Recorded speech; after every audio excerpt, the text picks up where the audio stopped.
Hello students, welcome to my channel. Good morning students.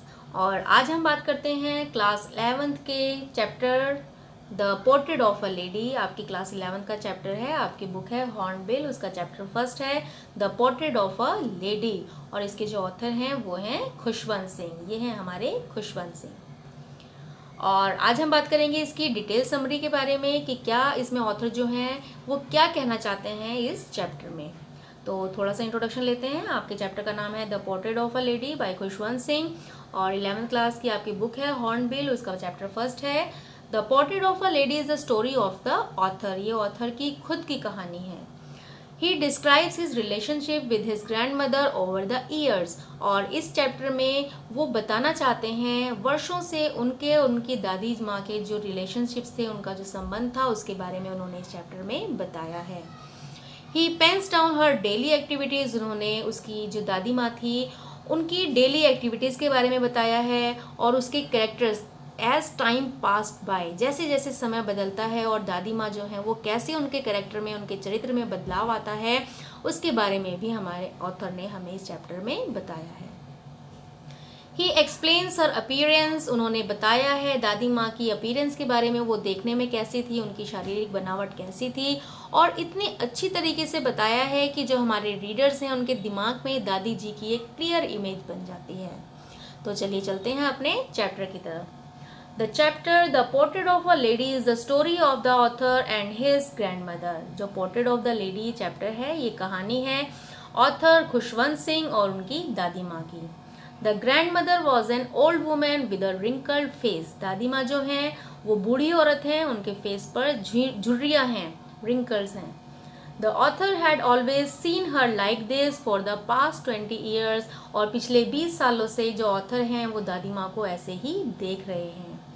She appeared to be so old that he could not imagine her being young and pretty, someone who had a husband। अब जो हमारे author हैं वो दादी माँ को ऐसे ही देखते आ रहे हैं और वो इतनी ज़्यादा बूढ़ी दिखाई देती हैं कि जो ऑथर हैं वो ये इमेजिन भी नहीं कर पाते, वो ये कल्पना भी नहीं कर पाते कि दादी जी कभी यंग, जवान और सुंदर हुआ करती होंगी, जिसका एक हस्बैंड भी हुआ करता होगा।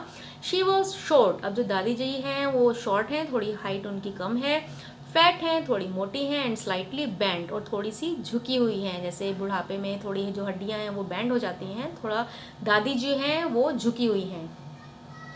The author had seen his grandfather's portrait, an old man with a turban and a long white beard covered his chest। अब जो ऑथर हैं उन्होंने दादाजी को हमेशा पोर्ट्रेट में एक पिक्चर में ही देखा है, और वो भी एक बूढ़े आदमी हैं जिन्होंने टर्बन पहन रखी है, पगड़ी पहनी हुई है, और उनकी लंबी सी दाढ़ी है जो उनकी चेस्ट को कवर कर रही है। अब जो ऑथर हैं, his grandfather did not seem like a man who could have a wife and children. अब जो उसके ऑथर के दादाजी हैं वो भी, दादाजी को भी ऑथर ने ऐसे ही देखा है पिक्चर में, तो वो ये लगता ही नहीं है कि वो भी एक ऐसे व्यक्ति होंगे जिनकी कभी कोई वाइफ और बच्चे हुआ करते होंगे। बट समवन, बल्कि वो एक ऐसे व्यक्ति दिखाई देते थे who could have lots of grand children, जिनके बहुत सारे पोता पोती ग्रैंड चिल्ड्रंस हों। His grandmother used to move around the house in spotless white with her one hand resting on her waist and the other hand counting the beads of her rosary।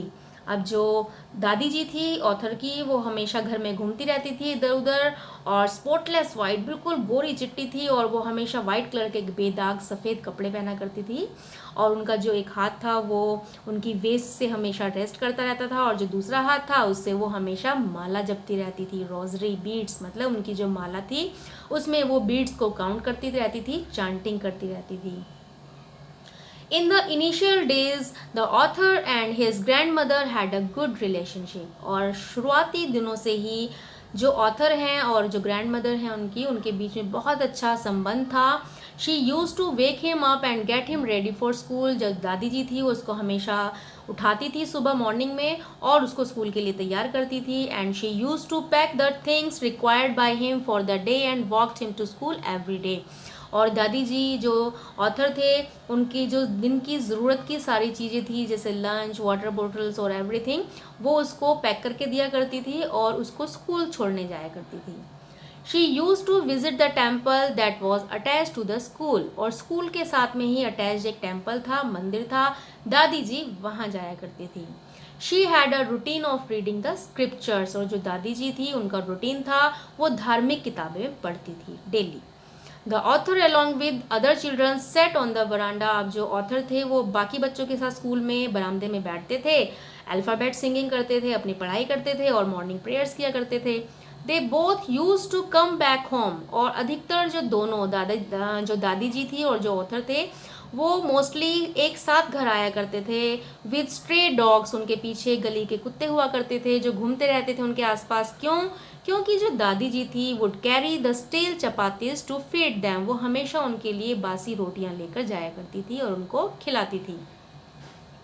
Soon the parents of the author who went to the city to settle in and called them, अब क्या हुआ कि कुछ दिनों के बाद जो author के पेरेंट्स थे, जो उनके माता पिता थे, वो शहर में सेटल हो गए, शहर में रहने लगे, और जो ऑथर थे उन्होंने दादी जी को भी और ऑथर को भी वहीं पर बुला लिया था। अब सभी शहर में जाकर रहने लगे थे, अभी वो गांव में रहते थे, अभी वो शहर में जाकर रहने लगे थे। As a reach the city, अब जैसे ही वो शहर में पहुंचे, his relationship with his grandmother took a turn, अब जो ऑथर था और उसकी जो दादी माँ थी उनके बीच का जो बॉन्ड था, जो संबंध था, थोड़ा सा चेंज हो गया था, उसमें टर्न आ गया था, मोड़ आ गया था। दो दे शेयर्ड द रूम, हालांकि दोनों एक ही रूम में रहते थे, देयर बॉन्ड ग्रू अपार्ट, लेकिन उनका जो संबंध था थोड़ा सा दूर, उनके बीच में दूरियां आ गई थी। He started going to an English medium school, अब जो ऑथर थे वो एक इंग्लिश मीडियम स्कूल में जाने लगे थे। She no longer accompanied him to his school, अब जो दादी जी जो थी वो अब ऑथर के साथ स्कूल नहीं जा पाती थी, उसको कंपनी नहीं दे पाती थी। And there were no longer stray dogs who roamed around them while walking back home, और जब वो घर वापस आते होंगे तो उनके पीछे कोई डॉग्स भी नहीं घूमते थे अभी। She however used to ask him about his day and what he had learned, अब जो दादी जी थी वो हमेशा ऑथर से पूछती थी कि उसने पूरा दिन क्या किया और क्या सीखा। She did not understand anything as everything was in another language, अब जो दादी जी थी वो नहीं समझ पाती थी, जो राइटर की जो बुक्स थी उनको नहीं समझ पाती थी, क्योंकि जो सारी जो लैंग्वेज थी उसकी दूसरी लैंग्वेज थी। दैट मीन्स पहले वो हिंदी मीडियम में पढ़ता था तो हिंदी दादी माँ को समझ में आती थी, लेकिन अभी जो ऑथर था वो इंग्लिश मीडियम स्कूल में पढ़ने लगा था और उसकी सारी जो लैंग्वेज थी, जो इंग्लिश की किताबें थी, वो दादी माँ को समझ नहीं आती थी, which she could not understand, जिनको वो समझ नहीं सकती थी। She did not approve of the new syllabus that he was studying because she thought that they did not teach him about God and the scriptures, अब जो दादी माँ थी उनको ये जो नया सिलेबस था वो दादी माँ ने उसको अप्रूव नहीं किया। क्यों अप्रूव नहीं किया? क्योंकि दादी माँ का ऐसा मानना था कि जो नया सिलेबस था उसमें भगवान और धार्मिक किताबों के बारे में तो कुछ बताया ही नहीं जा रहा था। दे सो लेस ईच अदर, और उसमें बहुत जो धार्मिक भावनाएं थी उनकी कमी थी उसके सिलेबस में। एज द डेज पास, जैसे जैसे समय गुजरता गया, ही ग्रू ओल्डर, जो ऑथर था वो भी बड़ा होता गया, दादी माँ जो थी वो और ज़्यादा बूढ़ी होती गई। सून वेंट टू द यूनिवर्सिटी, अब जो ऑथर था वो यूनिवर्सिटी चला गया पढ़ने के लिए। He had his own room and this made their relationship सोर, अब जो ऑथर था उसका अपना एक अलग से कमरा हो गया और उनका जो संबंध था वो थोड़ा सा शॉर्ट, पहले से उसमें खटास आ गई। She stopped talking to anyone and spent her whole day sitting at her spinning wheel, reciting prayers and moving beads of the rosary with one hand. अब जो दादी माँ थी उन्होंने बात करना बंद कर दिया था, एवरीवन, सभी से, वो किसी से बात नहीं करती थी, हमेशा पूरा दिन अपना जो पूरा समय व्यतीत करती थी अपनी स्पिनिंग व्हील, जो उनकी जो घूमने वाली जो कुर्सी थी उस पर बैठी रहती थी, और उस कुर्सी पर बैठकर ही वो इधर उधर घूमती रहती थी और अपनी प्रेयर्स को रिसाइट करती रहती थी, अपनी जो प्रार्थनाएं थी वो गाती रहती थी, और अपनी एक हाथ से अपनी माला के जो मोती थी उनको काउंट करती रहती थी, माला जपती रहती थी। However, she loved feeding sparrows in the veranda at dawn, और शाम के समय उनको बरामदे में चिड़ियों को चुगाने की उनकी आदत थी, उनको बहुत अच्छा लगता था, चिड़ियों को वो दाना डाला करती थी। Breaking breads into pieces and feeding it to the birds was a daily routine, रोटी के टुकड़ों को छोटे छोटे टुकड़ों में तोड़ना और पक्षियों को खिलाना उनका डेली का रूटीन हुआ करता था। The birds would sit on her legs, her head, some even on the shoulders. और जो चिड़िया थी वो कभी कभी उनके पैरों पर आकर बैठ जाती थी, कभी उनके सिर पर आकर बैठ जाती थी, कभी कभी उसके कंधों पर आकर भी बैठ जाती थी। Soon the author decided to go abroad for further studies. अब जो ऑथर था उन्होंने निश्चय किया कि वो अपनी आगे की पढ़ाई के लिए विदेश जाना चाहते थे। She came to the railway station to leave him off. अब जो दादी जी थी उन्होंने कोई ऑब्जेक्शन नहीं की और वो ऑथर को छोड़ने के लिए रेलवे स्टेशन तक आई।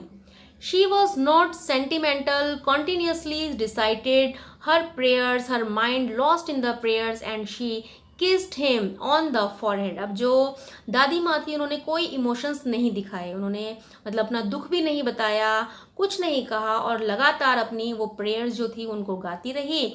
अपनी प्रेयर्स में उनका दिमाग खोया हुआ था और उन्होंने जो ऑथर थे उनके माथे पर किस किया और उसको अलविदा किया। आफ्टर 5 years, 5 साल के बाद, as he return home, she was there, came to pick him at the station. अब जो दादी जी थी 5 साल बाद जब ऑथर अपनी यूनिवर्सिटी से अब्रॉड से अपनी स्टडी करके जब वापस लौटा तो दादी माँ जो थी वो भी उसको लेने के लिए स्टेशन पर आई।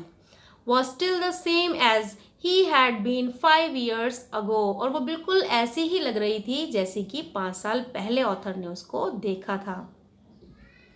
She clasped with him within her arms and did not say a word. उसने जो दादी माँ थी उसने उसको गले लगाया लेकिन कुछ कहा नहीं। She still used to feed her sparrows. और आज भी दादी माँ जो थी वो अपनी स्पैरोज को, अपनी चिड़ियाओं को ऐसे ही खाना खिलाती थी जैसे वो पहले खिलाया करती थी। One day she did not recite her prayers, but instead collecting the women of the neighborhood got a drum and started singing। एक दिन क्या हुआ, दादी माँ जो थी उन्होंने प्रेयर्स नहीं रिसाइट की, अपनी जो प्रेयर्स वो गाया करती थी वो नहीं गाई, उसकी बजाय उसने क्या किया, उसने मोहल्ले की जो नेबरहुड की उनके आसपास की जो और औरतें थी उनको इकट्ठा किया और उसने एक ड्रम बजाना शुरू कर दिया और साथ में एक गाना शुरू कर दिया। The next morning she was ill with mild fever. अगले दिन दादी माँ जो थी वो थोड़ा सा उनको बुखार हो गया, वो बीमार हो गई हल्की सी।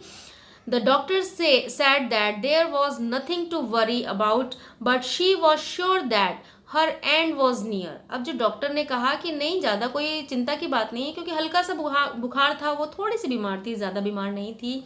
लेकिन दादी माँ को पूरा विश्वास था कि अब उनका अंत निकट है, दैट मीन्स अब वो नहीं बचेंगी। She did not want to waste her time talking to anyone in the family anymore। अब जो दादी माँ थी वो नहीं चाहती थी कि वो अपनी फैमिली के साथ ज़्यादा बात करके अपना टाइम वेस्ट करे, but spend her last hours in reciting her prayers. इसकी बजाय वो चाहती थी कि वो अपने बेड पर लेटकर अपनी पोएम्स को, अपनी जो प्रेयर्स हैं, उनकी जो प्रार्थना है, भगवान से प्रार्थना करें अपने अंतिम क्षणों में, अपने अंतिम घंटों में। She died and so her body ले ऑन द बेड लाइफलेस। और जो अगले दिन क्या हुआ, दादी माँ जो थी उनकी जो बॉडी थी वो बेड पर लाइफलेस, जीवन रहित पड़ी हुई थी। दैट मीन्स दादी माँ जो थी वो पास्ट अवे, वो मर चुकी थी। As they prepare for her funeral they saw all the sparrows sitting in the veranda around her mourning her death. और जब उनकी जो फ्यूनरल की तैयारी की जा रही थी, उनकी जो अंतिम संस्कार की जब तैयारी की जा रही थी, तो हमने देखा कि जो चिड़ियाँ जिनको वो खाना खिलाया करती थी वो बरामदे में बैठी हुई थी, सभी दादी माँ की बॉडी की तरफ के चारों तरफ बैठी हुई थी और मॉर्निंग और हर डेथ, उसकी मौत पर वो विलाप कर रही थी। तो यहाँ पर पोर्ट्रे किया गया है, यहाँ पर इतना मार्मिक दृश्य बताया है ऑथर ने कि कैसे जो दादी माँ जो थी वो इतनी ज़्यादा केयरिंग थी एनिमल्स के लिए भी, बर्ड्स के लिए भी, कि उनके जाने पर हम सबको दुख तो हुआ और हमसे ज़्यादा दुख उन चिड़ियाओं को भी हुआ जिन बर्ड्स को वो केयर किया करती थी, जिनके साथ वो समय बिताया करती थी। That was the summary of the chapter the portrait of a lady. बहुत ही प्यारी, बहुत ही मॉर्निंग स्टोरी है, बहुत ही ज़्यादा इंटरेस्टिंग स्टोरी है। और इस स्टोरी को पढ़कर हमें कहीं ना कहीं अपनी भी लाइफ में जो हमारी दादी माँ हैं उनकी भी याद आई होगी। आपको आई ना? मुझे तो अपनी दादी माँ की याद आई, आपको भी आई होगी। तो ये जो स्टोरी है बहुत ही ज़्यादा टचिंग स्टोरी है। आई होप आपको बहुत अच्छे से समझ में आ गई है। Thanks for watching the video.